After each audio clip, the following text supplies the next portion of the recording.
Selamat datang di channel Jendela Sains, channelnya buat kalian yang ingin memahami pelajaran matematika, fisika, dan kimia SMA. Di video ini kita akan membahas titerasi asam basa, part yang kedua, yaitu tentang kurva titerasi asam basa. Simak terus video ini sampai akhir. Ada 4 macam kurva titerasi asam basa yang akan kita bahas. Yang pertama adalah titerasi asam kuat dengan basa kuat. Nah, di sini kata-katanya titerasi asam kuat dengan basa kuat. Berarti asam kuat ini posisinya sebagai titrat, ya di bawah, di Erlenmeyer. Sedangkan basa kuat ini di atas, di buret, sebagai titran atau larutan yang menitrasi. Yang kedua, titerasi basa kuat dengan asam kuat. Ini hanya beda posisi ya, titrat sama titrannya ditukar. Titrat yang di bawah atau yang dititrasi itu basa kuat. Sedangkan yang menitrasi, yang di atas, yang di buret atau titrannya itu asam kuat. Yang ketiga, titerasi asam lemah dengan basa kuat. Titratnya berarti asam lemah, titrannya berarti basa kuat. Dan yang keempat, titerasi basa lemah dengan asam kuat, berarti titratnya basa lemah, titrannya asam kuat. Nah, di sini perhatikan kalau misalkan titerasi asam basa itu melibatkan asam atau basa lemah, maka posisi asam atau basa lemah itu pasti berada di Erlenmeyer atau yang dititrasi atau berada pada titrat. Nggak mungkin asam lemah dan basa lemah itu di titran. Di sini kalau kalian lihat titrannya selalu kuat, baik asam kuat maupun basa kuat. Jadi nggak bisa ya dibalik titerasi basa kuat dengan asam lemah atau titerasi asam kuat dengan basa lemah. Oke? Nah, dengan demikian berarti titerasi antara asam lemah dengan basa lemah juga nggak mungkin terjadi atau sebaliknya. Karena di sini titerasi asam lemah dengan basa lemah dan sebaliknya sebaiknya tidak dianjurkan karena reaksinya berlangsung lambat dan tidak tuntas. Oke? Yang pertama adalah kurva titerasi asam kuat dengan basa kuat. Jadi grafiknya kurang lebih seperti ini ya kurvanya. Di sini kalau kalian lihat ini sumbu X-nya ini volume titran. Volume titran itu kan yang menitrasi, yang di buret, yang di atas. Di sini asam kuat dengan basa kuat, artinya titrannya basa kuat. Contohnya ini NaOH dalam mililiter, jadi ada 10, 20, 30 dan seterusnya. Kemudian sumbu Y-nya ini pH. Jadi ini contohnya adalah titerasi antara 50 ml larutan HCl 0,1 molar dengan larutan NaOH 0,1 molar juga. Nah, maka kalau misalkan HCl ini dititerasi dengan NaOH, maka akan terjadi reaksi asam basa seperti ini. HCl aki plus NaOH aki menjadi NaCl aki plus H2O liquid. Oke? Nah, sebelum titerasi, pH larutan titrat itu bersifat asam atau pH-nya sama dengan 1. Sebelum titerasi itu berarti pada saat NaOH itu yang di buret itu belum diteteskan. Jadi hanya murni di Erlenmeyer itu cuma HCl aja. Ya karena HCl konsentrasinya 0,1 molar, ya pH-nya 1. Kalau kalian lihat di kurva di sini pada saat VNaOH-nya 0 di sini pH-nya 1. Gitu kan ya. Nah, lalu kan titerasi dimulai. Saat titerasi mulai dilakukan ini, pH akan naik seiring bertambahnya volume NaOH yang ditambahkan. Di sini NaOH kan mulai diteteskan perlahan-lahan ya dari buret, pH-nya naik. pH-nya naik tapi masih di bawah 7, masih bersifat asam, atau artinya dalam hal ini HCl-nya masih berlebih, NaOH-nya yang habis bereaksi gitu kan ya. Nah, tapi NaOH kan ditambahkan terus-menerus nih. Ditambahkan terus-menerus kan pada suatu saat HCl ini kan habis ya. Pada saat HCl dan NaOH itu tepat habis, mol H+ sama dengan mol OH-. HCl dan NaOH dua-duanya habis, berarti pada saat ini di dalam larutan hanya ada garam NaCl dan air saja. Ya, garam NaCl itu kita tahu kan asalnya dari asam kuat dan basa kuat. Garam yang berasal dari asam kuat dan basa kuat itu termasuk garam yang tidak terhidrolisis. Masih ingat ya? Garam yang tidak terhidrolisis itu sifatnya netral sehingga pH sama dengan 7. Kalau kalian lihat, pada titik ekivalen itu pH-nya 7. Oke, paham ya?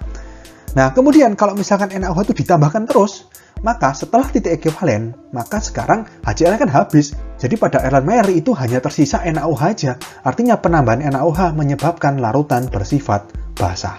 Jadi di sini pH-nya langsung naik di atas 7. Oke, nah di sini ada trayek pH indikator fenolftalin dan metil merah. Fenolftalin itu trayek pH-nya antara 8,3 sampai 10. Dan metil merah itu antara 4,2 sampai 6,3. Nah, di sini biasanya digunakan salah satu dari indikator ya. Jadi di sini indikatornya ada fenolftalin sama metil merah ya. Tapi maksudnya itu bukan dua indikator. Ya, kalau kalian melakukan titerasi itu indikatornya cuma satu, jangan dicampur. Phenolphthalein ditambahkan lagi metil merah, enggak. Kalian pilih salah satu aja. Phenolphthalein ya phenolphthalein saja, metil merah ya metil merah saja, dan jangan terlalu banyak, cukup 2-3 tetes saja. Jadi di sini ingat ya, di part sebelumnya saya mengatakan kalau trayek pH itu sedekat mungkin dengan titik ekivalen. Ya, di sini phenolphthalein 8,3 sampai 10 ya, cukup dekat lah sama 7 ya. Metil merah 4,2 sampai 6,3 ya, kurang lebih hampir sama kayak 7. Sebenarnya ada indikator yang lebih pas sih. Kalau kalian ingat bromtimol biru itu trayeknya antara 6,0 sampai 7,6. Jadi sebenarnya indikator bromtimol biru itulah indikator yang lebih pas untuk titrasi asam kuat dengan basa kuat. Nah, lalu di sini kalau kalian lihat titik ekivalen itu kan volume NaOH-nya 50 mili. Dari mana? Ya masih ingat, kita pakai rumus stoikiometrinya ya, yaitu Ma Va Val A asam ya sama dengan Mb Vb Val B. Ini kan rumusnya ya. Ma berarti molaritas asam HCl 0,1 kan ya. V-nya asam 50, valensi asam 1, HCl kan 1 ya, sama dengan M basa NaOH-nya 0,1, V basanya kan dicari ya, Vb dikali valensinya basa 1. 0,1 dicoret, ya sudah, berarti kan Vb-nya sama dengan 50. Makanya di sini pada saat titik ekivalen, volume NaOH-nya 50 ml. Jadi dari situ. Oke, kita ke kurva titrasi basa kuat dengan asam kuat. Jadi sebaliknya ya, basa kuat sekarang posisinya di bawah sebagai titrat yang di Erlenmeyer, sedangkan asam kuat itu yang menitrasi yang di atas, yang di Burette. Kurvanya seperti ini. Nah, jadi di sini ini contohnya titrasi antara 50 ml KOH 0,1 molar dengan HCl 0,1 molar. Ya, kalau KOH dititrasi dengan HCl, berarti kan HCl sebagai titran. Artinya di sini grafiknya yang di sumbu X ini volumenya HCl dalam mililiter. Kalau sumbu Y-nya tetap pH. Nah, reaksi titrasi antara KOH dengan HCl itu ya KOH aki plus HCl aki menjadi KCl aki plus H2O liquid. Oke? Sebelum titrasi atau sebelum HCl ini diteteskan dari Burette, maka pH larutan titrat itu akan bersifat basa. Kan hanya ada KOH aja ya. KOH di sini 0,1 molar berarti pOH-nya 1, pH-nya 13. Jadi kalau kalian lihat pada saat VHCl-nya 0 itu pH-nya itu 13. Nah, lalu saat titrasi mulai dilakukan pH akan turun. Ya, karena kan ditambahkan HCl. HCl bereaksi dengan KOH. Ya, turun tapi masih bersifat basa. Ya, karena HCl ditambahkan masih lebih sedikit. Atau mol asamnya ditambahkan lebih sedikit daripada mol basa, artinya KOH masih sisa, HCl-nya habis. Nah, kalau ditambahkan terus-menerus, maka suatu saat, pada saat titik ekivalen, yaitu pada saat NH plus sama dengan NOH min, atau dengan kata lain, KOH dan HCl ini habis, keduanya habis, maka pada larutan itu hanya akan tersisa KCl dan H2O. KCl itu juga merupakan garam yang berasal dari asam kuat dan basa kuat, sehingga KCl itu tidak terhidrolisis, pH-nya 7 atau netral. Oke, nah kalau diteruskan HCl terus diteteskan, maka yang terjadi setelah titik ekivalen, penambahan HCl akan menyebabkan larutan bersifat asam. Di sini grafiknya turun ya, turun seperti ini. Oke, nah di sini titik ekivalennya juga 50 mili volume HCl-nya. Kalau kalian hitung, nanti kalian coba hitung ya, pakai M asam, V asam, valensi asam sama dengan M basa, V basa, valensi basa, ketemu nanti volume asamnya, volume HCl-nya atau Va-nya sebesar 50 ml. Nah, di sini ini juga trayek pH indikator phenolphthalein antara 8,3 sampai 10 berada di sini, dan trayek pH indikator metil merah 4,2 sampai 6,3 itu berada di sini. Ya, ini cukup dekat dengan titik ekivalen. Titik ekivalennya kan 7 ya. Dan lagi-lagi indikator yang lebih akurat untuk titrasi basa kuat dengan asam kuat ini sebenarnya adalah pakai bromtimol biru juga ya, karena bromtimol biru itu antara 6 sampai 7,6 ya. Jadi intinya memilih indikator asam basa itu trayek pH-nya sedekat mungkin dengan titik ekivalen ya, agar titik akhir titrasi itu sedekat mungkin sehingga pengukuran kadar dari titrasi asam basa itu akan lebih akurat. Berikutnya kurva titrasi asam lemah dengan basa kuat. Berarti di sini asam lemah yang di bawah ya, titratnya asam lemah, titrannya basa kuat. Kurvanya seperti ini. Jadi di sini contohnya adalah titrasi antara 50 ml larutan CH3COOH 0,1 molar dengan NaOH 0,1 molar. Oke, jadi di sini karena titrannya adalah NaOH, maka sumbu X-nya adalah volume NaOH dalam mililiter. Sumbu Y-nya tetap pH. Maka terjadi reaksi seperti ini, CH3COOH aki plus NaOH aki menjadi CH3COONA aki plus H2O liquid. Nah, sebelum diterasi, berarti kan sebelum NaOH ini diteteskan dari buret ya, pH larutan titrat atau CH3COOH itu sekitar 3. Asam, masih asam meskipun tidak serendah asam kuat. Waktu di HCl tadi kan pH-nya 1 ya. Di sini pH-nya sekitar 3 ya, karena ini asam lemah. Jadi mulainya bukan di 1 ini, tadi kan di sini ya. Sekarang mulainya volume NaOH 0 itu pH-nya 3. Nah, kemudian ketika NaOH ini mulai diteteskan, maka pH-nya akan naik ya. Saat titrasi dilakukan, pH mulai naik seiring bertambahnya volume NaOH yang ditambahkan. Hanya kurvanya sangat landai. Kalau kalian bandingkan sama asam kuat dan basa kuat tadi, ini kurvanya lebih landai. Kenapa kok landai? Karena di sini terbentuk larutan penyangga. Ingat, larutan penyangga, larutan yang pH-nya tidak mudah berubah karena penambahan sedikit asam atau sedikit basa. Kalau kalian lihat, ketika NaOH ditambahkan, maka ini kan mulai bereaksi dengan CH3COOH. Cuman NaOH kan masih sedikit ya. Jadi NaOH-nya habis, CH3COOH-nya tersisa. Dan di sini sudah terbentuk CH3COONA. Artinya di dalam larutan mengandung asam lemah CH3COOH dan garam CH3COONA yang mengandung basa konjugasi CH3COO-. Sehingga pada saat itu terbentuk larutan penyangga. Makanya perubahan pH-nya sangat landai, sangat susah karena kan larutan penyangga larutan yang dapat mempertahankan pH, jadi pH-nya hanya berubah kecil, nggak signifikan, ya, tapi tetap naik, gitu ya. Naik, kemudian pada saat CH3COOH dan NaOH-nya ini habis, dua-duanya habis, di titik ekivalen terbentuk garam CH3COONA.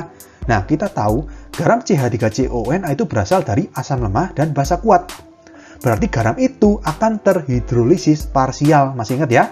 Terhidrolisis parsial dan bersifat basa karena dari asam lemah dan basa kuat, masih ingat ikut yang basa, berarti CH3COONA itu bersifat basa. Sehingga pH pada titik ekivalen tidak seperti dua kurva sebelumnya, sekarang pH-nya itu lebih dari 7, misalkan 8 di sini ya. Nah, setelah titik ekivalen, penambahan NaOH menyebabkan larutan bersifat basa, jelas ya, karena CH3COOH-nya sudah habis, jadi sekarang tinggal garam CH3COONA dan NaOH. Ingat, CH3COONA dan NaOH ini bukan larutan penyangga ya, karena basa kuat dan garamnya bukan larutan penyangga.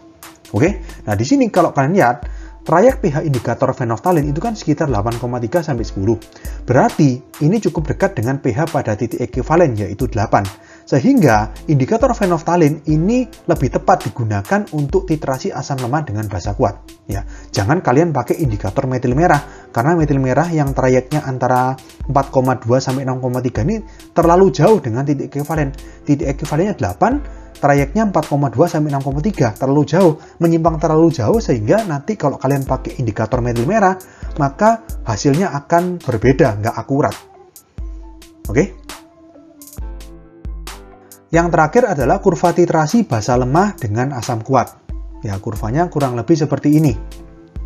Jadi di sini ini contohnya titrasi antara 50 ml larutan NH3 0,1 molar dengan HCl 0,1 molar.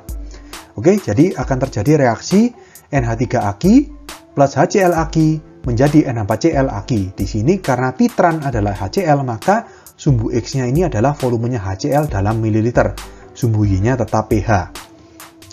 Sebelum titrasi atau sebelum HCl itu diteteskan dari buret, maka di dalam larutan itu hanya ada NH3 aja ya. NH3 itu basa lemah, maka pH-nya bersifat basa, sekitar 11. Meskipun tidak setinggi basa kuat. Kalau tadi saat basa yang digunakan itu NaOH kan pH-nya tadi 13 ya. Ini hanya sekitar 11.